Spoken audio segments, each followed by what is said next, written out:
ካላይ ቆሮንቶስ ምዕራፍ 3 ከምጂ ክንብል እንተለና ገና ንርእስና ንንእዲና ዘለና ወይ ከምቲ ገሊኣቶም ዝገብርዎ ናባኻትኩም ወይ ከዓ ካባኻትኩም ናይ ናዳ መልእኽቲ የድልየና ድዩ? እታ ኩሉ ሰብ ምእንቲ ክፈልጣን ከንብባን ኣብ ልብና ዝተጻሕፈት ናይ ናዳ መልእኽትና ንስኻትኩም ኢኹም። ንስኻትኩም ካብ ክርስቶስ ዝተለኣኸት ብኣና ዝበጽሐት ብቐለም ዘይኮነን ብመንፈስ እቲ ሕያው ዝኾነ እግዚኣብሔር ዝተጻሕፈት ኣብ ጽላት እምኒ ዘይኮነ ኣብ ልቢ ወዲ ሰብ ዝተቐርጸት መልእኽቲ ምዃንኩም ግሁድ እዩ። እዙይ እንብል ዘለና ኸዓ በቲ ኣብ እግዚኣብሔር ዘለና ብክርስቶስ ዝረኸብናዮ እምነት እዩ።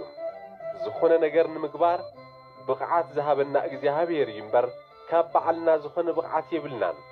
ናይታ ብፊደል ዝተጻሕፈት ሕጊ ዘይኮነስ ናይታ ብመንፈስ ቅዱስ ዝኾነት ሓዳስ ኪዳን ኣገልገልቲ ክንከውን ብቕዓት ዝገበረና እግዚኣብሔር እዩ።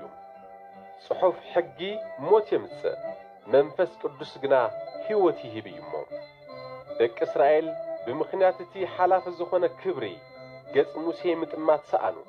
እታ ኣብ ጽላት እምኒ ብፊደል ዝተቐርጸት ሞት እተስዕብ ሕጊ ብኽብሪ ካብ ተገልጸት እታ ኣገልግሎት መንፈስ ቅዱስ ደኣ ከመይ ብሊጻ ብኽብሪ ዘይትግለጽ? እታ ኩነኔ እተስዕብ ኣገልግሎት ካብ ከበረት እታ ጽድቂ እተስዕብ ኣገልግሎት ደኣ ከመይ ብሊጻ ዘይትኸብር? እታ ኽብርቲ ዝነበረት እዛ ካብኣ ዝኸበረት ብምምጽኣ ክብሪ ዘይነበራ ኾነት። እታ እናሃሰሰት እትኸይድ ሓላፊት ብኽብሪ ካብ መጸት እታ ነባሪት ደኣ ከመይ ብሊጻ ብኽብሪ ዘይትመጽእ? ከምዙይ ዝበለት ተስፋ ስለ ዘላትና ኢና ብትብዓት እንዛረብ ዘለና። ንሕና ከምቲ ሙሴ ነቲ ዝሃስስ ዝነበረ ምንጽብራቕ ገጹ ደቂ እስራኤል ከይርእይዎ ዝጉልበብ ዝነበረ ኣይኮንናን። እንተኾነ ልቦም ተደፊኑ እዩ። ብሉይ ኪዳን ከንብቡ እንተለዉ እቲ ጉልባብ ገና ክሳዕ ሎሚ ኣይተቐልዐሎምን። እቲ ጉልባቡቲ ዝቕላዕ ብክርስቶስ ጥራሕ እዩ እሞ። እወ ክሳዕ ሎሚ እውን ሕጊ ኦሪት ክንበብ እንተሎ ልቦም ብጉልባብ ክውል እዩ። ሓደ ሰብ ናብ ጐይታ እንትምለስ ግና እቲ ጉልባቡ ይቕንጠጠሉ እዩ። ጐይታስ መንፈስ እዩ።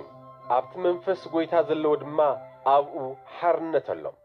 ንሕና ኲልና ኸዓ ብቑሉዕ ገጽ ክብሪ ጐይታ ኢና እነንጸባረቕ። እዙይ ካብቲ መንፈስ ዝኾነ ጐይታ ዝመጸ ክብሪ ኸዓ ናብ ምስሊ ኣርኣያኡ ምእንቲ ክንመስል ካብ ክብሪ ናብ ክብሪ ንልወጥ ኣለና።